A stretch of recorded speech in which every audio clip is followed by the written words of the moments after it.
अस्सलामुअलैकुम। कैसे हैं आप सभी? उम्मीद करते हैं खैरियत से ही होंगे। मेरा नाम है यास्मीन और आप देख रहे हैं यास्मीन की वीडियोस। आज आपके लिए मैं बहुत ही मुजर्रब सा अमल लेकर हाजिर हुई हूँ।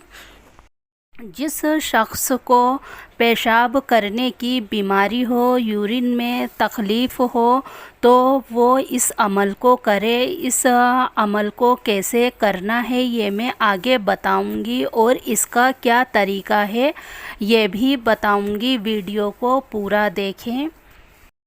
कुछ लोग होते हैं जिन्हें पेशाब करने में दिक्कत आती है, परेशानी होती है, या जब वो पेशाब करते हैं तो वहाँ की जगह पर जलन होती है, या उन्हें पेशाब तो लग रहा होता है लेकिन पेशाब जो है वो आता नहीं है। तो बहुत से लोग होते हैं जिन्हें पेशाब करने में जो है दिक्कत आती है। एक तो इसका तरीका ये है, पानी आप ज़्यादा से ज़्यादा पिएं। इस टाइम गर्मी का भी मौसम है तो पानी का जो सेवन है वो ज़्यादा से ज़्यादा करें।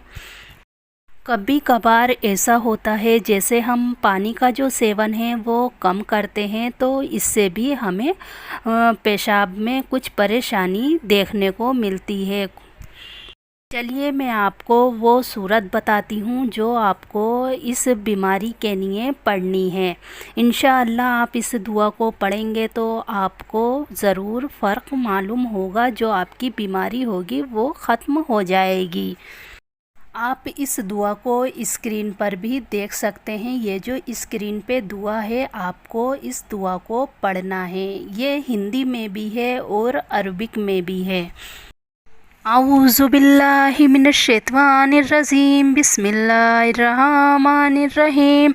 वजअलना मिनल माई कुल्ला शैइन हय्या अल-फला युमिनून। आपको इस सूरत को 101 मरतबा रोज़ाना पढ़ना है, यानी कि 101 101 बार इस सूरत को रोज़ाना पढ़ लीजिए। जो आपको पेशाब की बीमारी होगी वो ख़त्म हो जाएगी इंशाअल्लाह। अल्लाह के जो कलाम में बहुत ताकत है। अगर इसे सच्चे दिल से और अकीदे से करा जाए आपको ज़रूर कामयाबी मिलेगी। मायूस होने की ज़रूरत नहीं है। अल्लाह बहुत ही रहम दिल, बहुत ही बड़ा है। वीडियो को ज़्यादा से ज़्यादा शेयर कीजिए, अपनी और फैमिली फ्रेंड के साथ भी शेयर कीजिएगा। मिलते हैं आपसे अगले वीडियो में, तब तक के लिए खुदा हाफिज़।